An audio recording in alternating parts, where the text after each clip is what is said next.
E aí pessoal, tudo bom? Bem-vindos a mais um episódio aqui da nossa série de História da Filosofia. O meu nome é Alden Carvalho, esse aqui é o canal do Alden, que é o meu canal, e a gente então vai continuar a resenha desse livrinho aqui, ok? Bem, já falamos muito sobre o começo da filosofia nos últimos encontros, e nesse vídeo a gente vai falar finalmente sobre o primeiro filósofo, aquele que estudou o arqué e que de alguma forma estabeleceu o começo aí de qual seria o objeto da filosofia antiga nesse primeiro momento. Bem, e quem é este cara? É Tales de Mileto.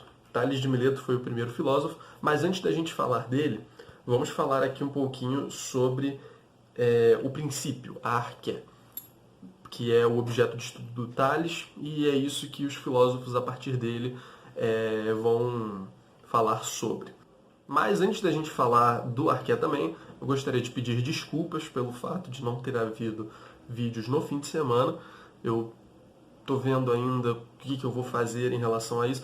Provavelmente os fins de semana vão ficar sem vídeos. Eu vou usar o fim de semana para resolver outras obrigações, porque a gente vai empurrando ao longo da semana e chega no fim de semana tá cheio de coisa para fazer, né? E aí, sobrando tempo, eu adianto alguns vídeos que serão lançados ao longo da semana, porque eu gostaria de manter uma rotina, todo dia ter vídeo, pelo menos ao longo da semana, né? Ter um padrão eu acho algo importante.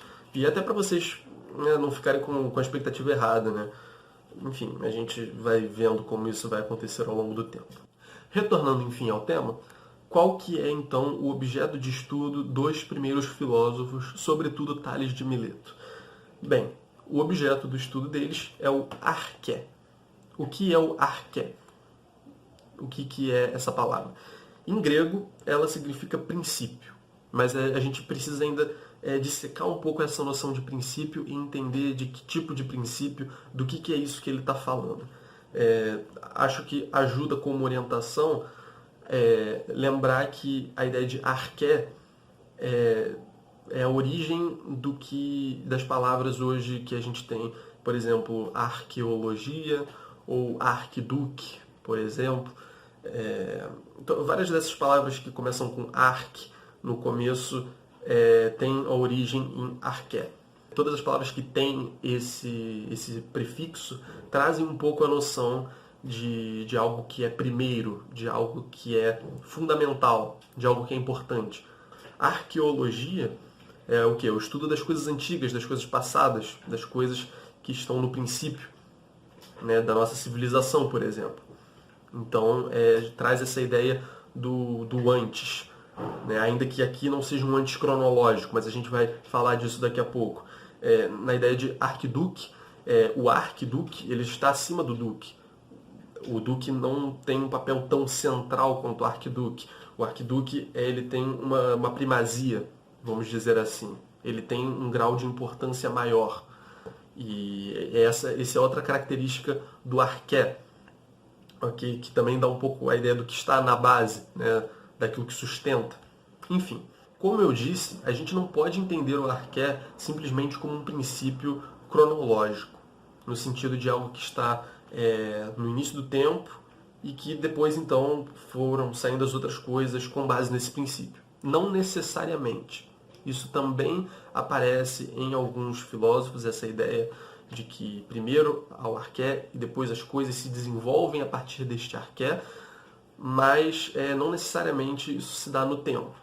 A ideia de arqué, esse princípio, é um princípio talvez mais ontológico, num certo sentido, do que propriamente cronológico. Dizer que ontológico é um pouco problemático, porque a ideia de onto, de ser, só aparece mais para frente na filosofia com Parmênides, como a gente vai ter oportunidade de ver e falar bastante sobre isso, né? Mas a ideia de que está no princípio do ser, não necessariamente no princípio do tempo, é uma forma interessante da gente ter ideia do que significa isso aqui. Vai dizer aqui o Giovanni Reale que o arqué é aquilo do qual derivam originariamente e no qual se resolvem por último todos os seres. É uma realidade que permanece idêntica no transmutar-se de suas alterações, ou seja, uma realidade que continua a existir de maneira imutada, mesmo através do processo gerador de todas as coisas.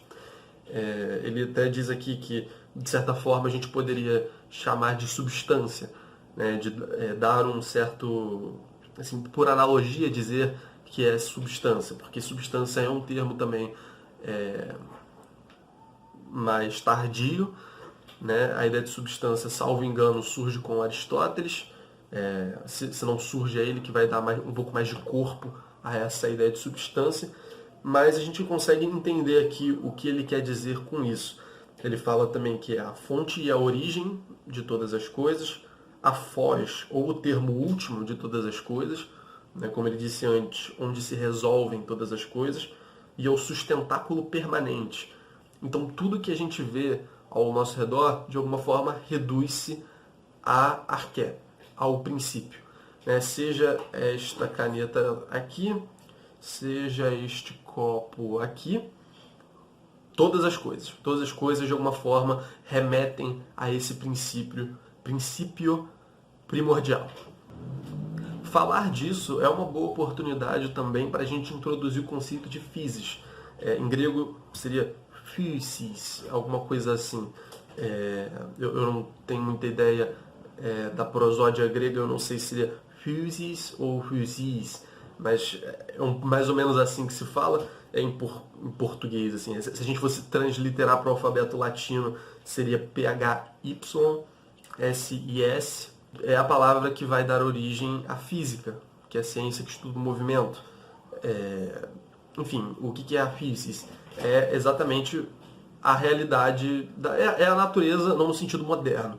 É esse mundo que a gente vê em volta, as coisas que mudam, todas as coisas que estão sujeitas ao devir, todas essas coisas que passam por transformação e que são objeto do nosso estudo. E é daí que os filósofos desse período são chamados de físicos ou naturalistas. Né? Não no sentido mais moderno de físicos, nem no sentido mais moderno de naturalistas, mas eles estudam, de certo modo, o mundo físico. Para resumir um pouco essa questão do arqué, aí ele em nenhum momento fala necessariamente disso, mas aqui no texto ele parece que aponta um pouco para essa concepção. O arqué, de certa forma, responde um pouco a questão do o que é. O que é, em última instância, isso que eu estou vendo ao meu redor. Em última instância, eu posso explicar essa coisa fazendo referência a arqué, que ele aponta um pouco para essa questão quando ele diz que é o conceito daquele quid. O quid é o que, do qual derivam todas as coisas. Então, é em razão do arqué que a gente pode explicar os fenômenos e a natureza das coisas. Bem, tendo falado da arqué, agora então a gente pode entender um pouco do pensamento de Tales, que foi o primeiro filósofo. O Tales ele identificava esse princípio, ele dizia que esse elemento primordial do qual derivam todas as coisas, se identificaria com a água. A água, então, é o arqué. É ela que sustenta tudo o que há em volta de nós. E qual é a justificativa que o Reale dá para o Tales elencar esse princípio, eleger esse princípio, melhor dizendo, como, de fato, o princípio? Ele fala aqui que essa convicção, pela tradição indireta, a gente tem indícios de que Tales teria deduzido essa concepção da constatação de que a nutrição de todas as coisas é úmida, que as sementes e os germes de todas as coisas têm natureza úmida, e de que, portanto, a secura total, né, o seco total, é a morte. Assim como a vida está ligada à umidade, e esta pressupõe a água, então a água é a fonte última da vida e de todas as coisas. E diria eu aqui, para complementar, que a água tem uma característica muito particular e que explica muito essa concepção, que é a plasticidade da água. Tem um vídeo do Bruce Lee, eu acho que é o Bruce Lee, com quase certeza que é o Bruce Lee, em que ele fala que se você coloca... É uma entrevista, eu acho. E ele fala que quando você coloca água num copo, ela fica com a forma do copo. Se você põe a água numa jarra, ela fica com a forma da jarra. se você coloca em algum outro recipiente, ela vai ficar com a forma do recipiente. E aí, por fim, ele conclui dizendo, be water, my friend, né? Seja água. Enfim, o que isso tem de importante aqui pra gente? Que a água, ela tem essa propriedade, essa característica de poder assumir várias formas, de poder ser várias coisas, num certo sentido. Então, percebam, é bem razoável você acreditar que a água está no princípio dessas coisas, de todas as coisas que a gente vê, exatamente por essa plasticidade, por essa potência, também usando um sentido, um termo posterior, mas essa potência para ser várias coisas. Né? A água em si seria como que disforme, e ela pode então assumir várias formas. Chama o Reale a atenção aqui que a água da qual ele fala, e isso é importante, não é exatamente a água que nós temos hoje. Não é essa água aqui que eu estou bebendo. Essa água é também uma das tantas possíveis transformações, uma das tantas possíveis formas de manifestação dessa água primordial. Então, não é a água que você vê no mar como o princípio absoluto. Aquilo também é uma manifestação desse princípio. E essa água da qual ele fala, de certo modo, coincidia com a ideia do divino. Ele fala aqui que Tales disse que tudo está cheio de deuses, né? Ainda tendo a ideia do princípio como aquela coisa divina, né? Aquela coisa realmente que está num grau muito, muito nobre, vamos dizer assim. Tales, quando disse que tudo está cheio de deuses, queria dizer que tudo é permeado pelo princípio originário. E como o princípio originário é a vida, tudo é vivo e tudo tem alma. Percebam, né? Ele faz essa associação da água à vida também. Existe, então, um panpsiquismo, ou seja, isso é uma noção que virá a aparecer novamente. O panpsiquismo é a ideia de que tudo tem alma, talvez em graus maiores e menores, mas tudo tem alma de alguma forma. E ele até vai falar aqui porque naquela época ele já tinha testemunhado o fenômeno do magnetismo. Então ele já tinha visto o ferro, um metal qualquer, mover-se a princípio sem nenhuma pessoa ir lá e pegar e mexer nesse material. Né? Ele já tinha visto esse fenômeno e isso de alguma forma seria um suporte para essa ideia de que todas as coisas têm alma de uma certa maneira. Todas essas coisas têm em si esse princípio de vida, que é a água. Percebam, inclusive, que aqui a gente já tem várias características daquelas descritas nos últimos vídeos, características da filosofia. Percebam que Tales aqui não está propondo uma explicação que só abarca alguns pequenos fenômenos individuais. Ele está propondo uma concepção que explica o todo da realidade, que explica cada um desses fenômenos e os ordena de alguma forma a uma causa comum, que seria o arqué. Né? Então, ainda que alguém possa dizer, e essa concepção vai ser criticada mais adiante, da água como princípio, ainda que possa ser criticada essa posição, mas a pretensão é de que seja algo que abarque tudo, ainda que não seja perfeita a teoria. Há sempre a ideia de buscar cada vez aquilo que é mais geral. Bem, para fechar o vídeo de hoje, a gente vai falar um pouco de alguns dados biográficos de Tales de Mileto. Eu vou procurar fazer isso no começo dos próximos vídeos e não ao final, mas tem algumas coisas que são bem interessantes aqui. O Tales, por exemplo, era astrônomo e matemático. Talvez alguns de vocês se recordem do Teorema de Tales, bem estudado no ensino médio. Não sei se algum de vocês aí ainda está no ensino médio ou lembra. Os que estudam matemática com certeza conhecem.